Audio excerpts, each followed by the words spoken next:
Hello, everyone. My name is Ole Kagan, and I'm the Community Engagement Coordinator with LA County Library, and I welcome you to Work Ready, my so-called retirement. Before we get going with today's event, I just want to apologize quickly for the last-minute time change of the event. That is on me, and I know that it's inconvenient for you all out there, and so I thank you for your flexibility today. And if you're watching this on YouTube because you weren't able to make it at 11 o'clock, thank you. Now, let's move in with the program. I'm going to take care of some housekeeping, do the land acknowledgement, and tell you a little bit about the Work Ready program. If you can hear me and see the slide on the screen, then you're good to go. However, if you're having trouble hearing me or seeing me, do let me know in the chat and I will do my best to assist. If you'd like to listen to this presentation on the phone, you can do that by calling 1-669-900-6833 and using the access code 842-2416-0660 and the passcode 123123. Additionally, automated closed captioning is available on Zoom in case you'd like to read along with the presentation. To enable that, you'd press the CC button in your Zoom window. Now, you may have noticed that the mics and video for attendees of the program have been disabled. That's so that everyone can focus on our presenter. We do, however, very much welcome your questions and comments. Questions can go in the Q&A box and comments can go in the chat. And feel free to start putting them in as soon as Kerry begins to chat, because we're going to have plenty of time for Q&A today. And I know this is a very important topic, retirement, and that many people have questions. And we're going to try our best to cover as many of the questions as possible. All right, and now it's time for our land acknowledgement. The County of Los Angeles recognizes that we occupy land originally and still inhabited and cared for by the Tongva, Tataviam, Serrano, Quiche, and Chumash peoples. We honor and pay respect to their elders and descendants, past, present, and emerging, as they continue their stewardship of these lands and waters. We acknowledge that settler colonization resulted in land seizure, disease, subjugation, slavery, relocation, broken promises, genocide, and multi-generational trauma. This acknowledgement demonstrates our responsibility and commitment to truth, healing, and reconciliation, and to elevating the stories, culture, and community of the original inhabitants of Los Angeles County. We are grateful to have the opportunity to live and work on these ancestral lands. We are dedicated to growing and sustaining relationships with Native peoples and local tribal governments, including, in no particular order, the Fernandino Tataviam Band of Mission Indians, the Gabrielino Tongva Indians of California Tribal Council, the Gabrielino Tongva San Gabriel Band of Mission Indians, the Gabrielino Band of Mission Indians Quiche Nation, Yuhaviatam of San Manuel Nation, San Fernando Band of Mission Indians, Coastal Band of Chumash Nation, Gabrielino Tongva Nation, Gabrielino Tongva Tribe. To learn more about the First Peoples of Los Angeles County, please visit the Los Angeles City County Native American Indian Commission website at lanic.lacounty.gov.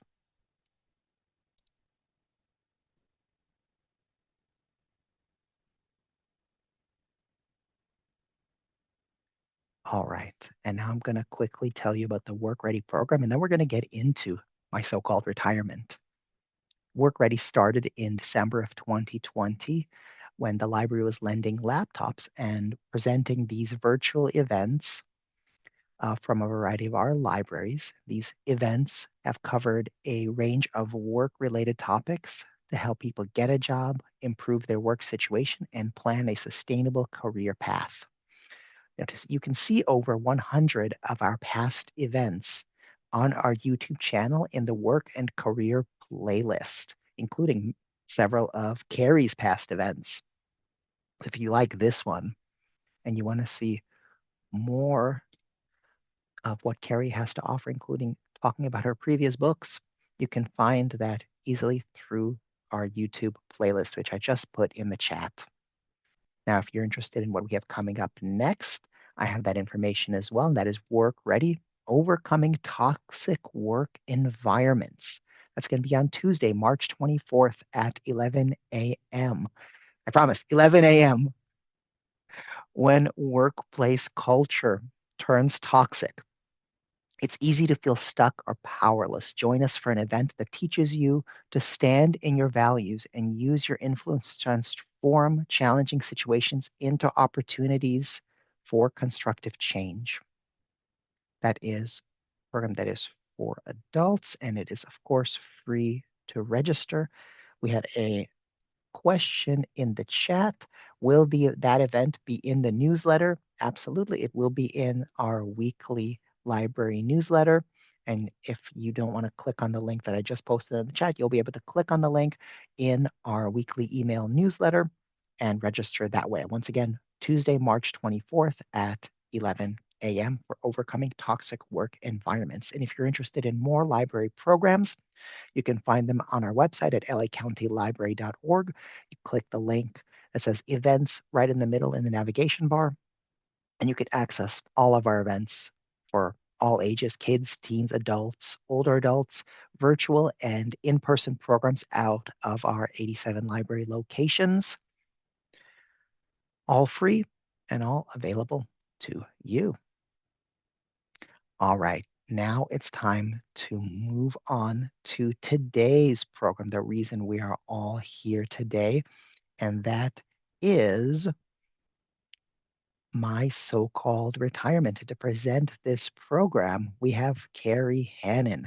Kerry is a workplace futurist and strategist on career transitions, entrepreneurships, personal finance, and retirement. She's a frequent TV, radio, and podcast commentator and is a sought-after keynote speaker.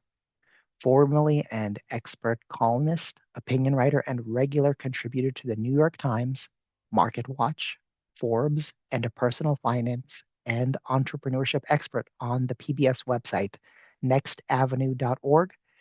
Kerry is currently a senior columnist for Yahoo Finance and an on-air expert. Kerry has dedicated her work to making a difference in people's lives, to give them confidence and the tools to succeed personally, professionally, and financially. She offers her audiences and readers can-do expert advice on the best ways to empower themselves now and for the future. Her latest book with co-author Jana Heron is Retirement Bites, a Gen X guide to securing your financial future. And that book will be the subject of our program today, my so-called retirement. And now I welcome Kerry Hannon to the stage. Kerry, the stage is Hey, yours.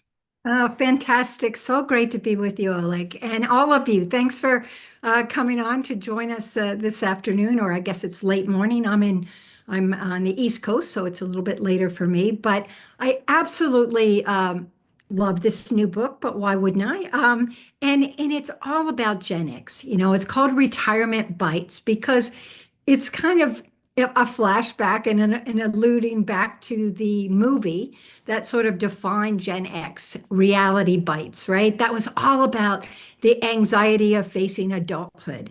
And this book is all about the anxiety of facing retirement. So to step back for a second, Gen X is folks between the ages of, say, 45 and 61. So it's a group, a cohort that's kind of nearing retirement. The older ones are, you know, it's in the windshield for sure.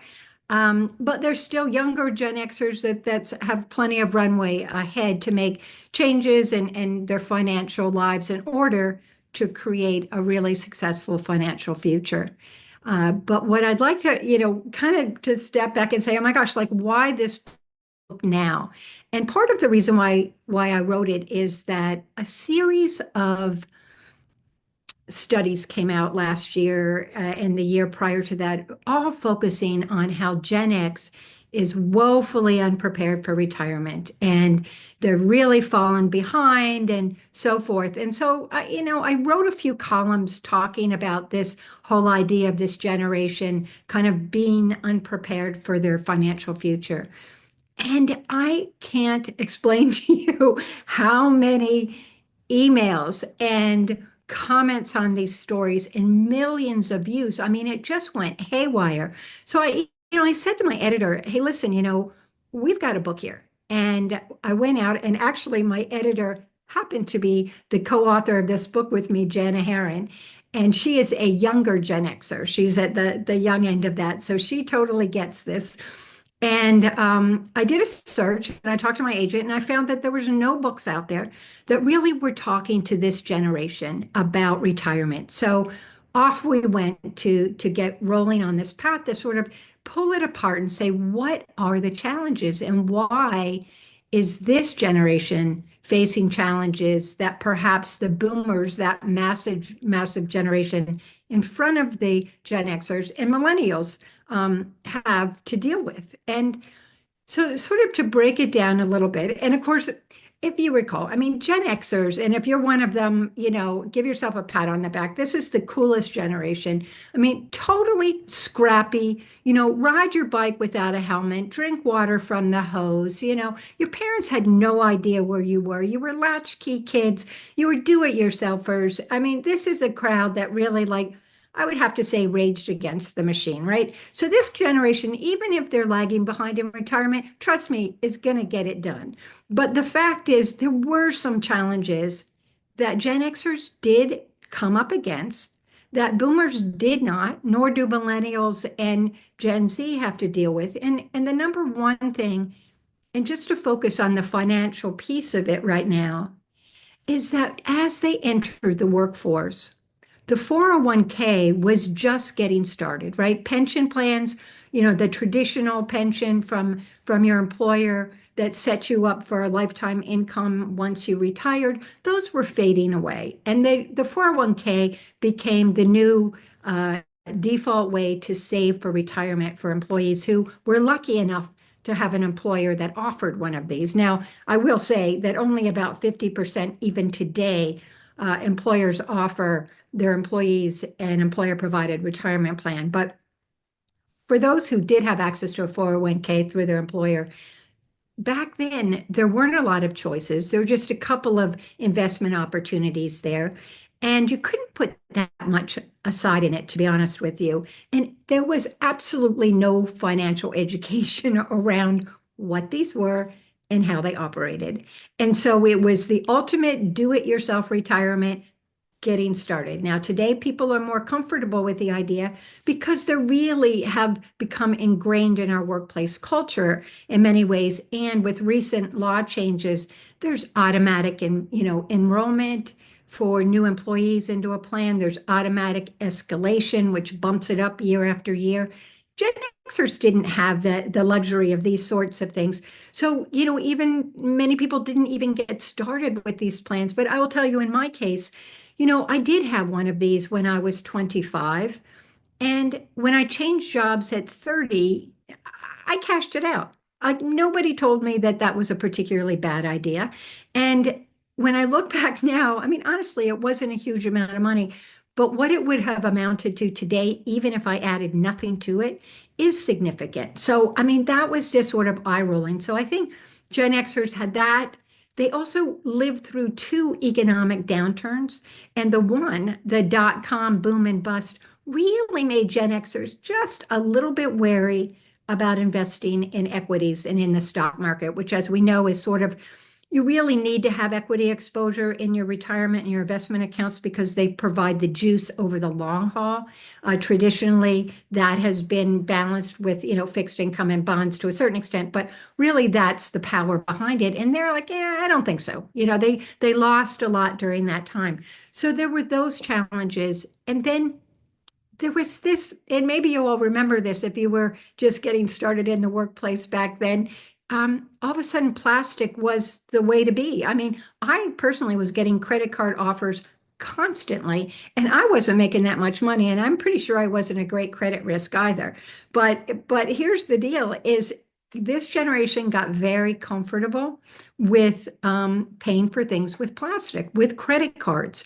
And today, Gen Xers have the highest level of credit card debt of any generation.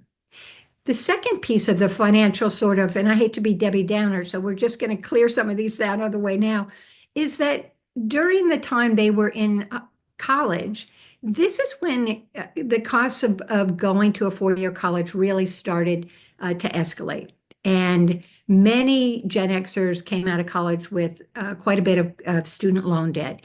And today they still have the largest amount of student loan debt of any generation. And it's just not just their own student loan debt, but it's their kids now because they have aging parents and they also have kids they're still supporting and taking care of. And I know my co-author Jana, her son is 18. I mean, I'm sorry, he's 16. So they're saving still in his retirement accounts, but her parents are aging. So she's dealing with those issues related to their aging. So, I mean, you're kind of there. Everyone calls it the sandwich generation. I like to call it the panini generation, but really smushed between these two big generations and also squished between these two really big financial hits that they have between these debts. And so, well, we have to say, okay, how can we get hopeful about this group? The cool thing is Gen Xers are at their peak earnings years for the most part.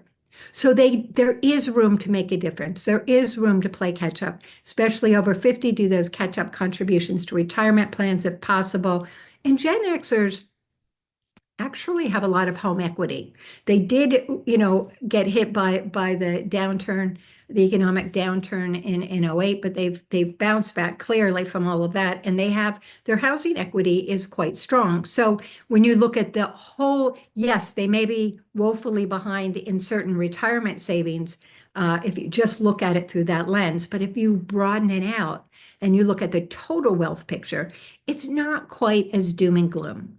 So, I step back for a minute and say, okay, so we've laid the land here. What needs to be done, and what are some of the pockets of areas that people can use to sort of step it up and take control of their financial lives right now? Because as I said at the beginning, I'm super hopeful about this scrappy generation, and I know, they might say, oh, whatever, or we all got, we know all the slogans from, the Breakfast Club or Nirvana songs or whatever it might be. But the fact is, this generation isn't as laid back as they might be on the surface. So it really knows how to get things done and to do it themselves. So I'm going to toss it back to Oleg we're going to set this up as just having a little conversation, a fireside chat, and you can toss away questions to me as you see fit on any of these areas that we want to talk about, because there's a lot of great things that we can focus on here. So, Carrie, I wanted to uh, get your opinion on a question that I had when I was reading the book. And by the way, we had a question. We had one question in the Q&A whether this is just for Gen X, and I want to say no, no. I'm an elder millennial. I read the book, and it was just good financial advice. It's good retirement advice.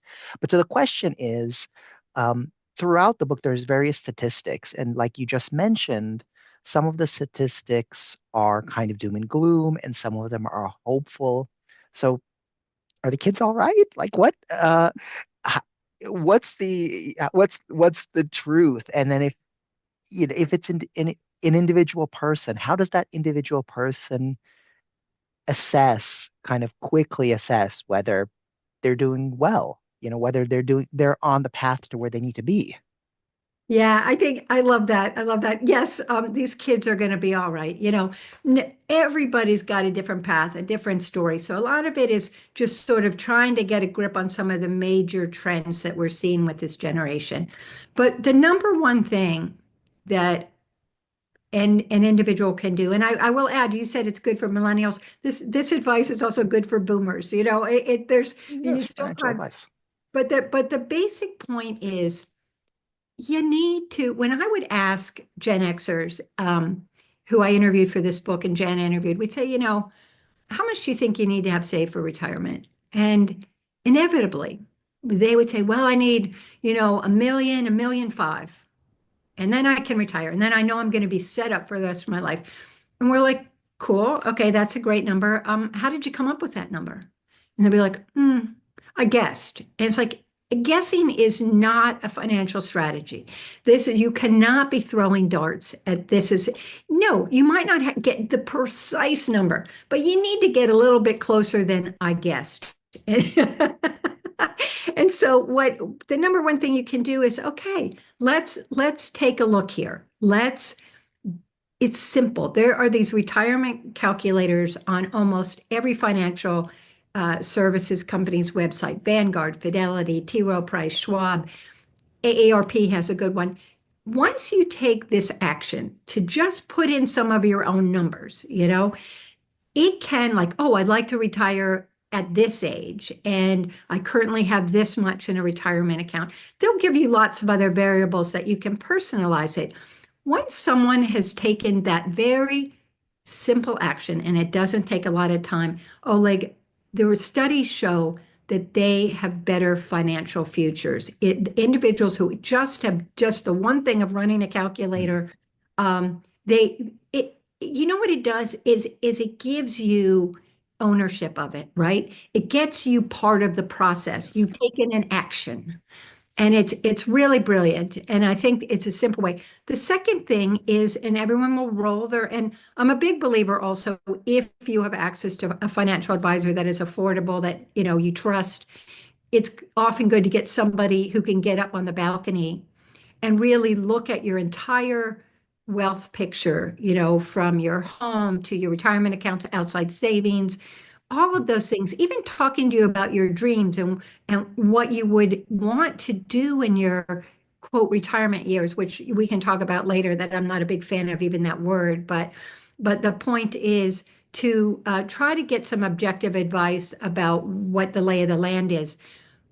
But for you personally, without even going to that point, can you do a budget? Like, honestly, this sounds like the basic finance, personal finance 101, but most of us haven't done a budget in years. And when Gen Xers are at their peak earnings years, as I said before, what happens is you have lifestyle creep.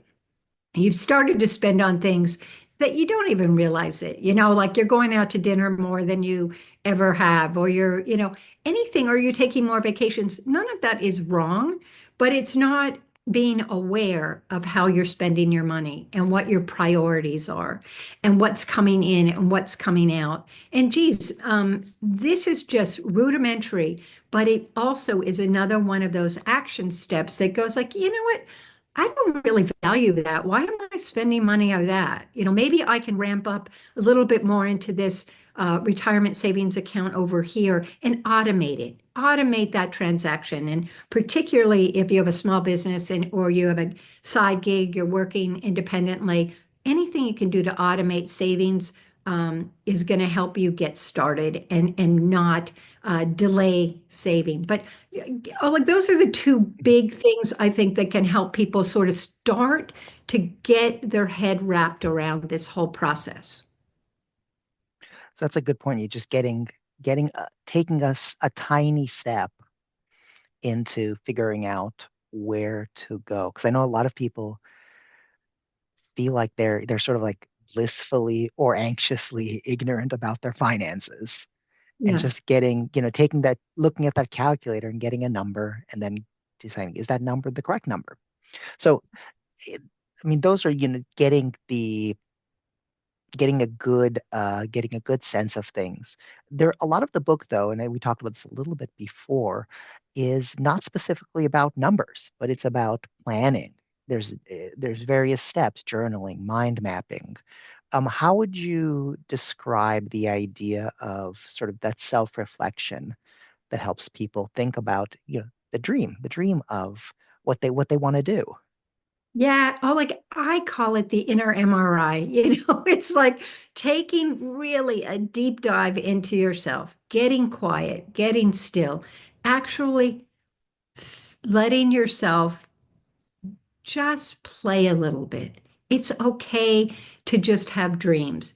Make a vision board. I think vision boards are fabulous because they sound a little old-fashioned. I do mine actually in real time, a tangible thing that I cut things out of magazines or catalogs and I'll put stuff up or I'll put words or, put words together that inspire me. But you can change it all the time and you can do this on your computer. Why is that important? Because it's really liberating in the sense because you're giving yourself permission to dream. You're also identifying what are some priorities for you, what matters to you, and what kinds of things you would want to spend your money on. And what it does here is that it not only gives you permission, but when you actually have something in your head that you're saving your money for, I can tell you you're going to have a better time, better capability of setting money aside because now it's not just like out of sight, out of mind. Money's coming out of my paycheck. It's going into this 401k. I never see it. I don't know. I barely even know what it's invested in. Most people don't even know what their money is invested in with their employer plan. And most are in target date funds, which is a whole other thing. And I really love them for that reason that most people set it and forget it. But if you can visualize where it is you're going, you have a better chance of getting there. And I think we were laughing about one of my dad's favorite lines. He's always said, "You got a dream to get there," And I'm so there, because that's how I've gotten through my life. Is just like, yeah, And so it makes it fun, shake it up. It can be really fun to kind of start to tease out these things that matter to you. And you could even do something as simple as like, and also, I'm going to go to the retirement thing. I think of it as just a next act. It's not really that you're stepping away from the world, but you're re-entering the world with a new way of doing things. Whether you're giving back, you're volunteering, you're engaged in a hobby in a way that you never were before, or you've started a side business, or you're continuing to work on the side a bit just to keep income coming in, which is a great strategy, actually. We can dig into that more if you want to, but I honestly feel like that ability to say, what would my ideal day look like after I stepped away from my primary career? What are the kinds of things I want to do? Or what would I regret if I didn't do it? Like, what are some of the things I would, and be honest with yourself. It's not that, you regret that you didn't marry a billionaire. I mean, there are probably some really good things that you might regret not getting to do. And so these are the ways that you jumpstart your ability to take control of your finances because, sort of you put a face on it. Yeah, when I saw that, when I was reading that page about planning out your day, like what would your ideal day look like? I wanted to say I put down the book and just sat, but actually I was reading it on my phone as a PDF. And so I actually did close up my phone and just going, oh, and my mind just went, oh, like what could it be? And it was a very powerful way to think about it. It And was, it's yeah. nothing that's set in stone either. I mean, these are, as I said, you shift these around all the time. And remembering that next stage of life after you step away from your primary career, we are living longer lives. So frankly, the idea of retiring at 65, you could have 30 more years to live. And this is for real. I mean, it's really, and so there are all kinds of things that you might want to do. And I look at it and I think you and I've had this discussion in prior sessions as a patchwork quilt. You might do a little of this, you might do a little of that, you might do a bunch of things at the same time. There's no rules for this road ahead. You make them up. And that's what Gen Xers are great at doing. But the thing is, give yourself permission to do that. So don't get so stuck that you need this certain number to retire. This is what you're going to do when you retire. No, nobody knows. You're going to need to feel your way through it. And but having sort of a mind map of what's going to be important to you, that's going to be a huge help. Yeah, having the idea, very Mhm. powerful. So I'm going to get into some questions that are more specific, and then we'll kind of move back and forth between questions that are very specific and then questions that are more broad and general. So we had a question in the chat. Is it best to pay off a student loan or make extra payments toward the loan or contribute the extra funds to an employer retirement account, a 401k or 403b, or use it toward extra mortgage payments? Um, and there's a little bit more to the question, but I think that's actually covered in the book, interestingly. Um, Yeah, I think that this is a very important question because someone's looking at saying, oh, everyone's pressuring me. I should be saving for retirement and I'm really, jeopardizing my future. But here I've got these present day bills. They're coming in, they're coming in. And student loans is a tricky area right now because there's lots of confusion over where we stand with these.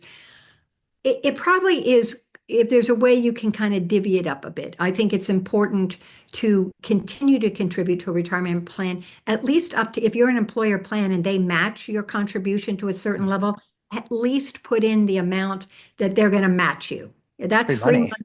Yeah, exactly, exactly. So you want to do that. I think paying off additional payments on your mortgage. I mean, I personally have done that. I think it's really, I like seeing that number go down. And I think it's really great to not have a mortgage when you hit your retirement years. It really frees up a lot of cash. But some people would beg to differ with me. They say that's still an interest that you can deduct from your taxes and so forth. But the standard deduction is so high these days that I'm not sure it makes such a big difference. To me, being as debt-free as you possibly can be when you reach this next stage of your life is going to give you the most rewarding next chapter that you can have. I am more concerned about credit card debt than I am about student loan debt and mortgage debt. With revolving credit and 20%, you know, interest rates, Or holy, higher. yeah, I mean, this is just daunting and so hard to get out from under. So if that's an area I would tackle with all my heart and try to either, there's lots of methods about paying down credit card debt, starting, the avalanche method, the snowball method, starting little, getting bigger, starting bigger, getting smaller, whatever it is that works for you. But if you can do whatever possible, switch that high interest rate to a balance card that has zero interest for 16 months or so. You pay a small fee to do that. But if you can consolidate it and give yourself breathing room for a period of time to tackle some of that, these are things that are really critical. And I think retirement savings is super important, but that particular debt really scares me. Thank you. Yeah, that's a really important way to think about it. What is where is the interest rate the most? Where is what when you project it out, where are you paying the most? Where are you losing the most money?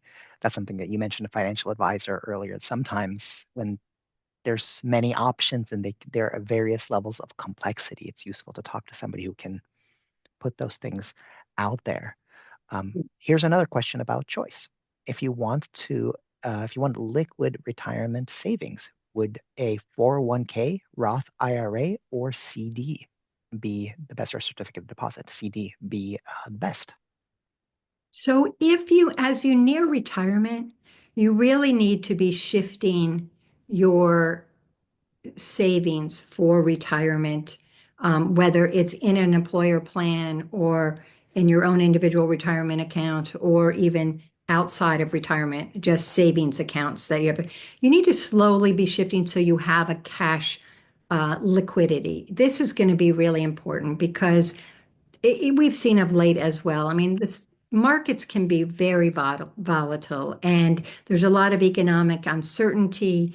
And as you near retirement and you're going to need that money for your living costs, you absolutely need to have that set aside in either a money market account, a high yield savings account, um, or a CD that pays. They don't have huge amounts of returns on those right now, but it's not bad. And it's better than a checking account. And it takes that scary roller coaster stuff off the table a little bit. I encourage you to keep obviously, some of your savings in these kinds of growth vehicles like and I like index funds. So a total stock market index fund or an international stock index fund. Most of the financial services companies have these, the S&P 500 index. It's no, I can't guarantee you anything, but it will provide the growth over time to counterbalance that. But clearly, you want to be shifting to having that liquidity. That's going to be super important, so that you're not really caught struggling. Somebody mentioned, I know you talked about this in the book. This is something that I didn't know very much about. Somebody mentioned an annuity in the chat. What is an annuity and how does that relate to retirement? Yeah, this is a big area that's getting a lot of attention now. And it comes out of, and it's a type of investment that's an insurance product. And this discussion of annuities have been around for a long, long time. But with this new focus on longevity and people living longer lives, there is a real fear for people when they do retire about spending the money they have. They're terrified they're going to outlive their money. And it's possible, right? I mean, we don't have a crystal ball. So this is where, and a lot of actually employer-provided retirement plans are looking at ways they can put annuities into these into your 401k plans and other ways to help you. And what they can do, and there's several different kinds of them, and I'm not going to try to walk you through them, but it is an important discussion. In the past, annuities, what they guarantee you give, essentially, you'll give an insurance company a pot of money, let's put it that way, and they agree to pay it out to you over time in certain set amounts. So you have a guaranteed income payout over time from that pot of money you've given them. There have been a lot of criticisms over the years of some of these because they're expensive in terms of fees. Some of them are.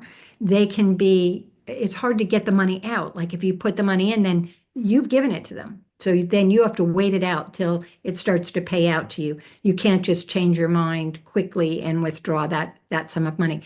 I'm giving this really a basic gloss. So it's an important discussion. And for many people, the idea of having this guaranteed income flow can be a really peace of mind.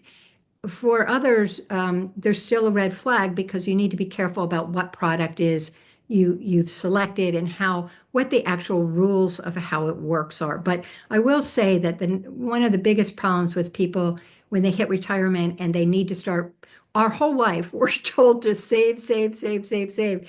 And you hit this point, you cross over this bridge, and they're like, okay, it's okay for you to spend. But then nobody tells us, okay, and they don't have to, but there's not a lot of financial education around, well, okay, how do I deaccumulate? What accounts do I take funds out of? And how do I set that up so that I'm not every month stressed out about so in essence, how am I going to pay myself? And that's a big question. And my husband retired about a year and a half ago, and he was 70, and he said, he was going to retire. I'm like, fantastic. You've worked really hard your whole life and all of that. You deserve to.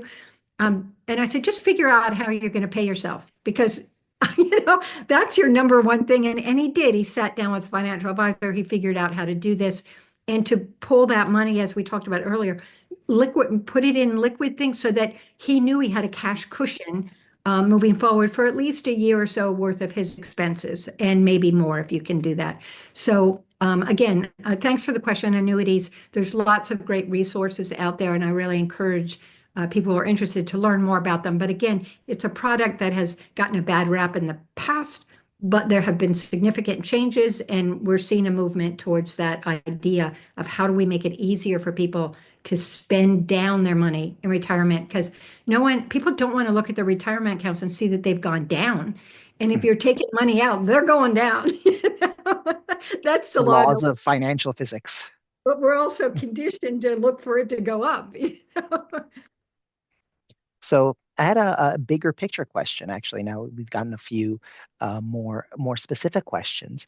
So I know in the book there's a lot of there's some not a lot there's some discussion about Gen X and retirement around gender, and I was wondering if you had any statistics about how retirement for this generation um, also circles around race or early Gen X or later Gen X, but more specifically about race. Well, that's a great question, and it is really important because a secure retirement often comes down to what the heck were you paid, you know? Because your paycheck is what is determined uh, at your employer, what percentage of that can go to your retirement account, then that's how much they put in. It all has this domino effect, and and if you are in terms of if you are underpaid, and study after study shows there is a racial component in terms of pay for women in particularly, but also, both genders. And I think we're seeing that roll out that it is a factor. And so the challenge is a bit harder. In addition, for gender specific stuff, women, and this has been true for the boomers, particularly the younger boomers, but this generation, very much so, is a generation where both men and women were wholeheartedly jumped into the workforce, worked hard for equal pay and so forth. But some of the basic issues of women still are underpaid. I mean, we know it's still, roughly 85 cents to a dollar. Not every job, not every industry, but in general, there is still the pay gap, and the pay gap is larger. Racial women of color have a much broader gap as to white men, and so on and so forth. So there, we have this gender gap, but women have the gender gap. They do still step out of the workplace for a period of time, often for caregiving, whether for children or an aging parent. In those instances, they may lose raises, promotions, they may not have retirement savings being set aside because they've stepped out. Doesn't A lot of them jump back in, but there is that stage where they didn't have that. And those earlier earnings years are the years that compound, and that money makes a bigger difference down the road, the more you put in when you're younger. And women also tend to work for organizations that don't have employer provided plans, or nonprofits, small businesses. They may also be in contract positions, and particularly coming out of the pandemic, that became a big deal. But in a contract position, you're not generally not going to have a retirement plan provided through your employer. So it's up to you. And it's pretty hard when you're trying to pay your everyday bills to be able to remember and be able to set money aside in a retirement account. So that's tricky. And in addition to those factors, say you decide, hey, I am going to stay in the workplace, and this goes for both genders. The cost of childcare is exorbitant, and I read somewhere recently, It roughly is like as 2000. a parent of young kids. Yeah, I It mean, is. it's $2,000 a month unreasonable. I mean, it can be. So even if you are getting a paycheck, is your paycheck all going to that childcare cost? And I think a lot of parents struggle with that question: is should I stay in the workforce, or not, because of everything? But so there are these really dilemmas, and I think that these are challenges, without question. So here's another question about the challenges around saving. Um, what would you advise in a financial environment where companies and landlords will be drastically raising the rent, and that's taking away from people's forecasted savings? So especially in California, this is, I'm sure in Washington also, Washington D.C., I should say, also is the case. I mean, housing is a huge expense, right? And in retirement moving forward, but even today, when you're trying to set money aside, it's like, oh my goodness, how do I calculate that? So again, it's going to be a case by case basis, but you need to stay on top of that. And again, any way you can find ways to get lean and mean so that you're financially fit in a way that even if you don't have an employer plan, a lot of times when it is money that's taken out pre-tax, it's out of sight, out of mind before you miss it. But again, when you have your landlord's not going to let you slide on paying that bill each month and your rent payment each month. So it's a matter of really, it sometimes becomes a pretty hard decision. And I wish I had a better answer for that, but it's really staying on top of your budget, finding ways to get lean and mean, and finding ways that you can save automatically on a pre-tax basis that will just make it a little bit easier. So I know there's a whole chapter in the book about Social Security. And so I have a simple, well, I don't know if it's simple, but I have a Social Security question. What can I expect from Social Security if my spouse passes away? Yeah, well, your spouse, depending on the higher earner, I think it would switch to your spouse. If he's the higher earner, you would have access to their social security check. That's sort of how it's going to work. And yours would go away and you would shift to the higher number. There's a complicated way that this is all figured at the Social Security Administration. If you have a My Social Security account, they can help walk you through some of these questions of how it operates. But in general, I think many people right now are worried about Social Security in general. Like, is it going to be there for me? And in fact, that's a legitimate question, right? I mean, we're getting closer and closer to when the trust fund is depleted, which means it's under 10 years from now. And what it means is what the policymakers on Capitol Hill say is that, well, potentially the Social Security will continue to be there, but at a reduced amount, say, 77% of what you would do to get. Now, I don't know if that's going to really be true. I personally don't think Social Security is going to go away. I think there certainly need to be changes to make it viable and make it financially, put it back on better footing. And whether they tweak things like it's called, the amount of Social Security that is taxed coming out of your paycheck and that your employer also pays. Do you split it with your employer, the money that goes into that pot? Do they raise the income level? Because right now it goes up to a certain income and then it stops there. But to higher earners paying more of the Social Security tax, that could be a solution, but there's pushback. Lots of theories out there of what can be done. Raising the full retirement age, again, dubious that they would do that, but one never knows. So the financial advisors I talk to often tell people, that they feel that it's going to be there for them, but Hmm. run the numbers without it. Just if you need to, like, if it's an incentive to save even harder, let's see what the picture is going to look like if it were to be only 77% or what have you. Just so, and some of the Gen Xers I talk to say, I never even expected to get it, which is ridiculous because we're all paying into it. So that's not fair. So it will be there, but also there's that question, like that comes over again and again. And as for there's all these, and I'll say it wrong, but finfluencers who now tell people take your Social Security the minute you can get it at age 62. Yeah. And even if you don't need the money to live on it, invest it. Well, I don't know about that. For me, that's a little scary with the Mm. volatility in the market when Social Security, that benefit is guaranteed and it is inflation adjusted. And it's the Mhm. only investment I know out there that is going to guarantee you that it's going to keep up with inflation over your lifetime. But that's still a theory that people say, well, and of course, if you need the money, take it. If you think you don't have longevity in your family, why not? There's no one right answer, but if you can wait till your full retirement age, that monthly check is going to be about 30% larger for you, which it's now like around 67 for people who are born in 1960 and over, Mhm. or after that. And if you can just hold on a bit more till age 70, from full retirement to age 70, it bumps up another 8% annually.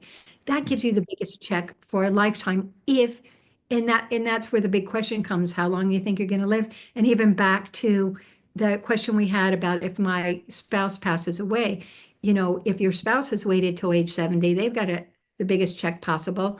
And that gives you, so many people say, think of the person who might need that Social Security check. If you can hold on longer, if someone's going to need your Social Security benefit in the future, the longer you can wait, the better they will be.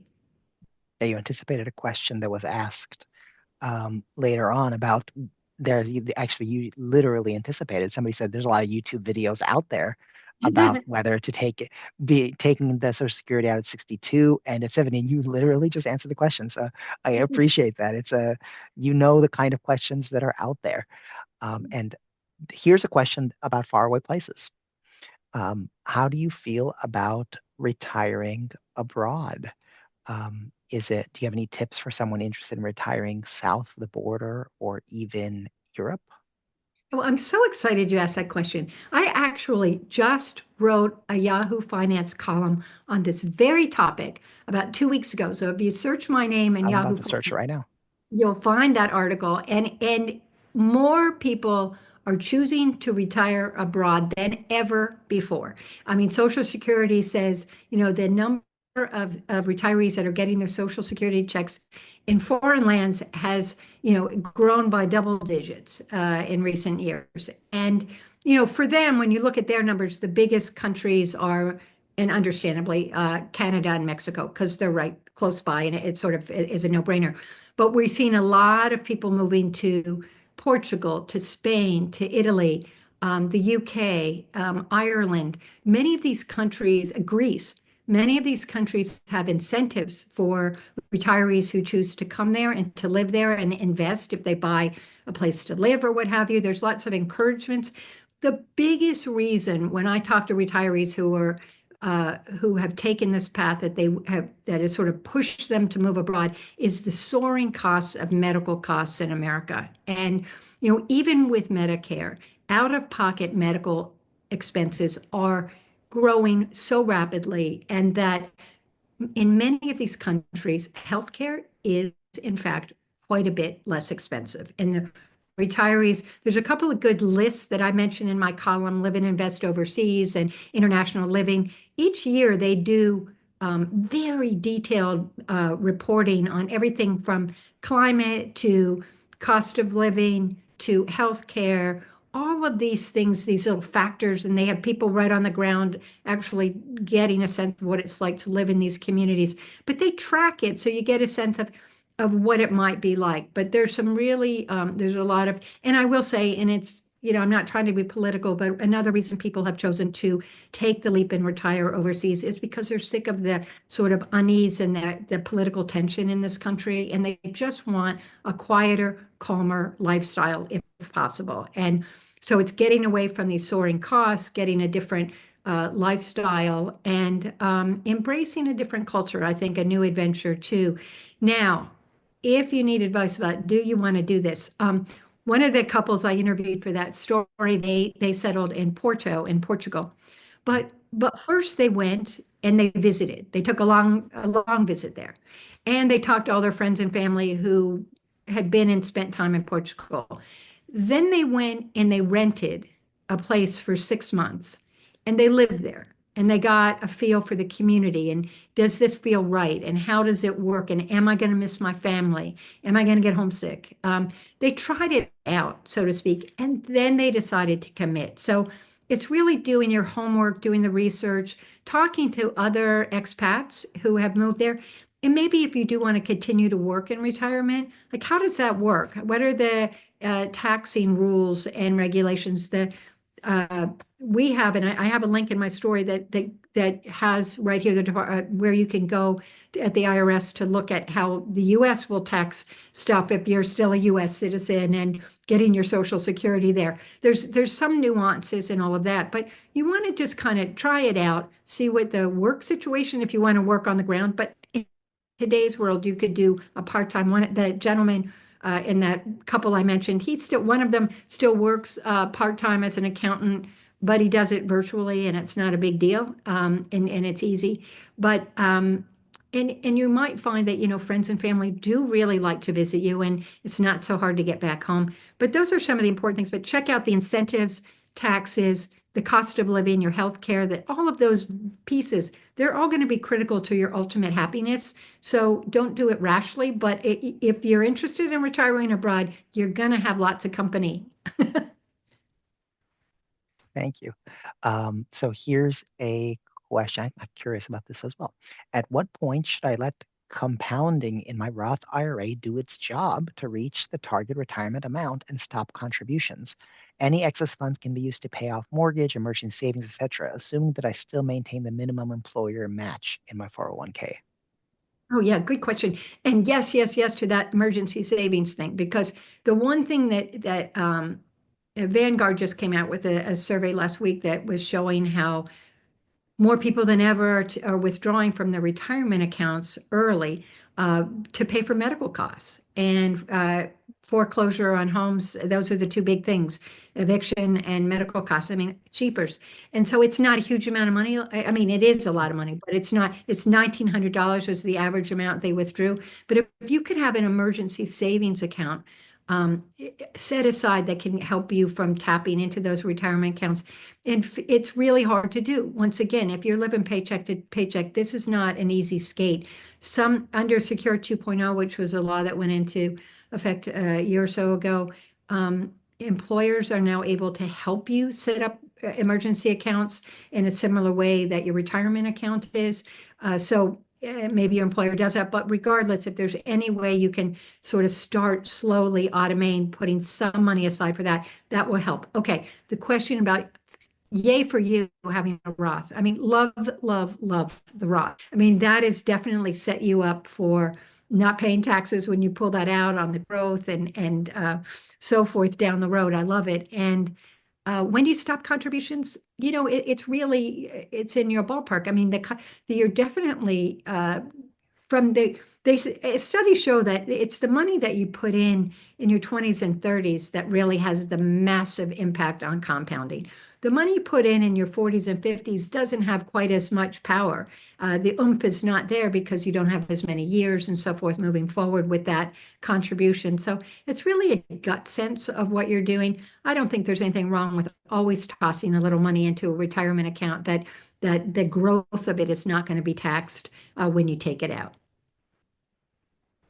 Thank you. Yes. So another question. I think you kind of covered this earlier, so I know I maybe can anticipate the answer here, but is it better to invest extra funds or pay off a mortgage with a low rate, 2.75%? Yeah, gosh, in this case, if it was me, I would keep contributing to my retirement account. The mortgage at a low rate, if you can, even if you were like the stock market volatility, we've had some great, I mean, 2025 was amazing, right? And so you can have double digit returns, and over time, even 10% is not an unlikely return you can get from some of your investments, from equity investments. So if you have a very low interest rate, it almost makes sense, really, when you run the numbers, to just keep investing and letting that accumulate and grow and gain that momentum, because it will far out overshadow the amount you'd pay at a very low interest rate. I think a lot of the questions here are basically the switch that run the numbers. So there's questions where people ask, should I do this or should I do this? And the answer is run the numbers. Figure out where your what's called. I mean, it sometimes has to do with feelings and emotion. Like, what do you want to pay off your house? Then pay off your house. Then you feel that weight lifted off your shoulders. But if you run the numbers, then you can see which one is where do you come out ahead over the long term. Yeah. And oh, look, if you get up on my soapbox, so to speak, if that's not too old-fashioned a phrase, I was talking about the rising medical costs in this Mhm. country, and even with Medicare. And the Fidelity throws out this number, like the average retiree who stepped out of the workplace at 65 this year would have like over $172,000 out of pocket expenses through the rest of your life. But it can be far more than that. And um, to me, your medical expenses, your health care costs in retirement are going to be perhaps your largest uh, expense on a regular basis. So anything you can do today, no matter what age you are, to get healthy, to get fit, to pay attention, because that's the best investment. And I'm not sounding corny or anything. To be honest with you, investing in yourself and your health and eating with an eye to nutrition is going to pay off better than any of these other things we've talked about. Because when you're faced with these high medical bills in those later years of your life, and I'm not even talking, and that fidelity number is not even talking about assisted care, um, and premiums for Medicare, all that sort of stuff. I mean, it's really something that you need to be paying attention to because um, the question is if you can invest in yourself right now. My co-author Jana, she's in her early 40s, and maybe she's 45 now, I guess 45, 46. Is she realized that she had high blood pressure after one of her doctor's appointments, her annual physical, and she's like, how can that be? I'm too young for that. But guess what? That's a fact. And now that she knows, she can take care of it so that the repercussions later on in life hopefully will stave off some of those things that could be down the road. So that's the number one thing I think people, if they can take care of their health, it's going to be one of the best things they can do for themselves. Thank you. Yes, make a behavioral investment that will bolster your financial investments. Yes. I have one last question. We're at time here. Unfortunately, we're not able to answer all the questions that have come through, but I do have one last question. And before I ask this question, I do want to say that I appreciate you calling out public libraries, your local library in the book when it comes to learning about retirement and investments. And indeed, we do have a lot of resources that people can use to learn about their retirement, including books, but also online resources. And so the question is, how can people learn about retirement? How can people learn about these financial vehicles? There's a lot of acronyms, a lot of numbers. It feels just like a vast world of possible investing. And many people never had parents or friends who taught them these things or shared these things with them. So how does somebody who is just getting started thinking about these things. They may have some money put aside, but they're just getting started thinking about these. Where do they go? What do they do? Yeah, I mean, and the thing is, you don't have to do it alone, right? I think it's really important to, number one, get over the stigma about talking about money. I mean, so many of us, it's a taboo to really talk about money. Try to open it up. I mean, a really easy way is if you are someone who likes to have a book club or get a group together to do something. I mean, pull out a couple of like a personal finance book, and everybody read it and sit around and talk about it and start making money part of these daily conversations. And you can learn from each other. You can learn from these books. You can start a money circle where once a month you sit down with people and you talk about, I'm worried about this. Where did you learn about that? How do I? So word of mouth is really a good way to kind of kickstart this, to sort of make that language a little less scary, I guess. Mhm. And then the next thing is there's a lot of online resources, like you mentioned. And so take the time to sort of scope around a lot of the big financial services companies. Yes, they have some skin in the game, but they have really basic financial workshops that, define terms, explain why it's important. I know like Fidelity has something called viewpoints that you can go to, and they're just evergreen topics, but they're current in the sense that they're up to date about what are the five things you need to know about, starting a Roth IRA. I mean, or whatever, very basic questions, but it kind of makes it less frightening, I think, when you start at that level. And then, you can reach out if you do get to the point where you want to work with a financial advisor. There are a lot of robo advisors even out there now that you can do online that are worth taking a look at. Betterment, I think, is one of them. Of Mhm. course, you can come to Yahoo Finance and read my columns. But the point is there's stuff out there, but you have to be proactive. It's not going to come to you. You have to start reaching out and being curious. And if you do go to the stage where you want a real person to sit down with, and a lot of Gen Xers I talk to say, I just talk to my friends or my family because we're do-it-yourselfers. Yeah, yeah. But if you go to a professional financial advisor, you want to find somebody who you trust, but somebody who there's no stupid question. Like you can ask anything. And if they make you feel like it's a stupid question, move on. You don't need their help. And you basically don't want somebody who's making money off what they're telling you to invest in. You want somebody who's giving you fee-only advice about your whole financial picture. So it's not just about investing. It's about where do you like to go on vacation? All these kinds of things that you build into your lifestyle that they need to know who you are, and that's the kind of individual that can help you build a life that's going to be rich moving forward. And I don't mean it has to be financially